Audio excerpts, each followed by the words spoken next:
Peace be with you. Friends, we've come to the end of the Lenten season. And on this Palm Sunday, it's our privilege to hear from one of the Passion readings. This year, of course, from the Gospel of Matthew. Martin Kaler was a Protestant theologian from the early 20th century. He famously said, "The Gospels are really passion narratives with long introductions." What he meant, of course, was the Gospels really are all about the passion, death, and resurrection of Jesus. The whole message is summed up in these great narratives. Everything else, Jesus' teaching, his miracles, all his actions, his public life, in many ways are simply introductions to what occurs in the Passion. And so on this Palm Sunday, we meditate on this sober and somber reading, Jesus' journey toward death.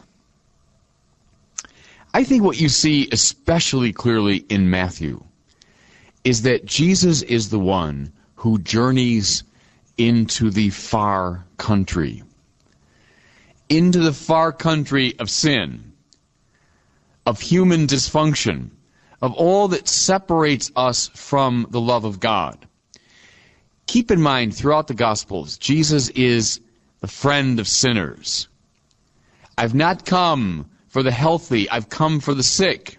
And so he associates throughout his life with the marginalized, the hopeless, the lawbreakers, the sinners. Standing in the muddy waters of the Jordan, shoulder to shoulder with sinners, to the very end of his life when he's crucified between two thieves. Jesus is the one who goes into sin in order to bring the divine light there. Another way to look at it, Jesus goes into sin as God's obedience, God's fidelity, and he thereby absorbs the power of sin and takes it away. How do we usually deal with sin? We sin in return. You're cruel to me, I'll be cruel to you. You're violent to me, I'll be violent to you. You betray me, I'll betray you. That's the way of the world. Sin battles sin. And then there's Jesus, God's fidelity, God's love that goes into sin, listen now, drawing it to itself. In a certain way, Jesus draws sin to himself, that by his love and by his fidelity, he might take it away.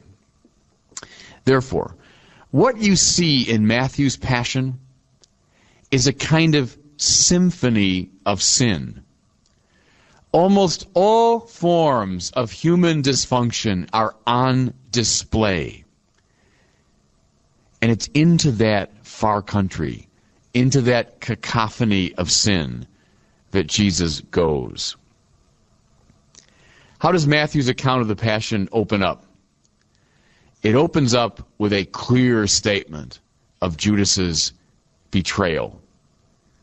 For 30 pieces of silver, for a few lousy dollars, we would say, Judas betrays his friend, his mentor, his master.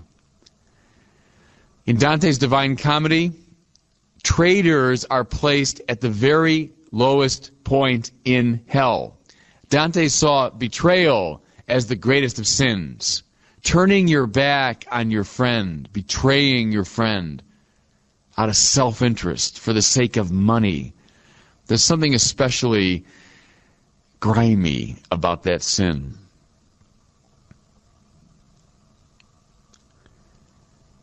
After the Last Supper, Jesus leads his disciples to the Garden of Gethsemane. And then he goes by himself to pray. One of the most painful and climactic moments of Jesus' life. The night before he dies, wrestling with the will of his Father. struggling with the fact that his death is upon him. So intense is the struggle that Jesus sweats blood. And what are his disciples doing during this process? They're asleep. There isn't here a meditation on another form of sin.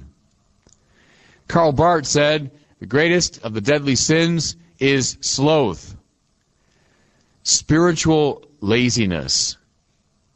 I just don't care. Jesus here, at the very height of spiritual attentiveness, alert to the will of his Father, and his disciples are slumbering away. Another face of sin. We just don't care. In the book of Revelation, Jesus says, if you are lukewarm, I shall vomit you out. What Christ is most opposed to there is just this attitude of spiritual sloth, spiritual laziness.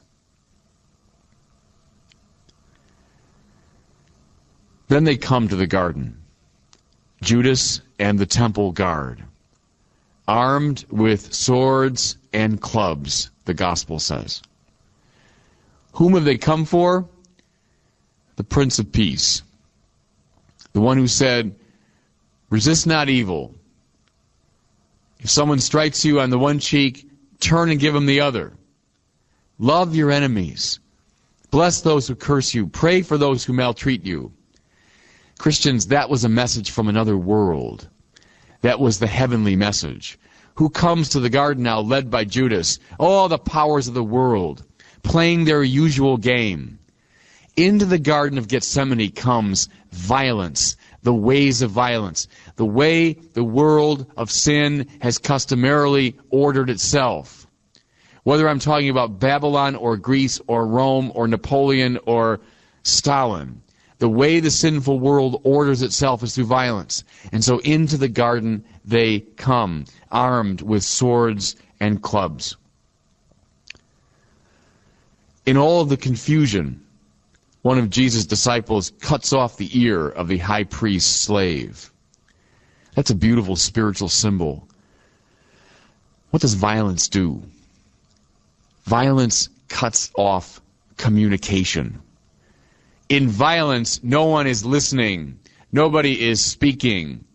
The powers of reason, the powers of connectedness, they've been overwhelmed. What we see on display here is the awful face of human violence up and down the centuries. How tragically contemporary it all sounds. As once more the Holy Land ripped apart by this kind of violence. Nation against nation, people against people, ethnic group against ethnic group. At the end of the struggle, when it was clear that Jesus would be arrested, his disciples, who had insisted during the Last Supper that they would stand with him, yes, even to death, all fled. There's something dreadfully sad to me in that line as the gospel rehearses it. And they all fled. Jesus had called them to himself. Come, I will make you fishers of men. Come after me and be my disciple. And then at the moment of truth, they all fled. Christians, another face of sin is on display. Cowardice, spiritual cowardice. When I know what to do, I know the hour has come, I know what is right for me to do, I know the path to walk, and I just can't summon the courage to do it. I can't summon the courage to walk it. You know that famous line, the only thing required for evil to thrive is for good men to do nothing. At this moment of truth, these followers of Jesus did nothing. They fled. Evil must be resisted whenever it appears. One of the faces of sin is a cowardice that refuses to face it down. The symphony of sin only intensifies now as the story unfolds. Jesus is brought before the Sanhedrin, the Supreme Court, if you will, of the Jewish nation. Supposedly the best people in the nation, the representatives of the people. What do we hear? Before them are brought a whole series of false witnesses, liars, those who care much more for their own gain, for their own aggrandizement than they do for the truth. Those who couldn't care less about the truth, who will say anything to serve their own purposes. Does that sound familiar, fellow sinners? It's a game that we all play. Jesus called himself the truth. And here at the moment of truth, he's surrounded by a pack of liars. The symphony of sin continues. Outside in the courtyard, there is Peter, undoubtedly ashamed by the fact that he fled. He follows after Jesus, trying to get information. And there he's in the courtyard of the high priest, and he's warming himself by the fire. A woman sees him. He was with him. He was with Jesus of Nazareth. Peter, of course, denies it. But she insists, yes, you're one of his disciples. He denies it again. Then she says, of course you are. Your own accent gives you away. You're a Galilean. What do we see here? But something I've spoken of often. One of the most terrible faces of sin is scapegoating violence. How we love to form ourselves into communities around somebody that we can hate. That lovely detail of his accent giving him away. Whom do we especially dislike? Those who are different, who act differently, who speak differently, who look different. A terrible face of sin is precisely this scapegoating mechanism. Then we hear about Judas as the symphony continues to play. Judas, in his despair, in his deep regret, hangs himself. Many have pointed out over the centuries that really Judas was no worse than Peter. Both had denied him. Both had betrayed him. Both had fled. What's the great difference? Is that Peter, in his regret, sought forgiveness. Judas can't muster that. And in his despair, he destroys himself. Maybe the bitterest and worst face of sin that we see. Self-destruction. When I feel I am so in the dark that I can't even begin to ask for forgiveness. That's where Judas finds himself. The Lord then is brought before Pilate. And again we see another face of human dysfunction. Pilate, who represents the Roman Empire, the bearer of justice, the spokesperson for justice. What does he see almost immediately? That Jesus is innocent. It's very clear that he sees it. And yet he caves in to the pressure of the crowd, fearing the loss of his position. The abuse of power, personally, in a family, in an institution, is one of the terrible faces of sin. The abuse of power. What have we seen? Betrayal, indifference, sloth, violence, cowardice, untruth, scapegoating, self-destruction, abuse of authority. All these faces of sin. Christians, what's the good news on this day as we read this terrible story? The good news is God's own love has journeyed into this far country to bring the divine light there.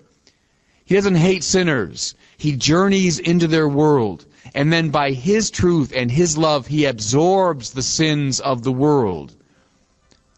That's the good news in this terrible story. God bless.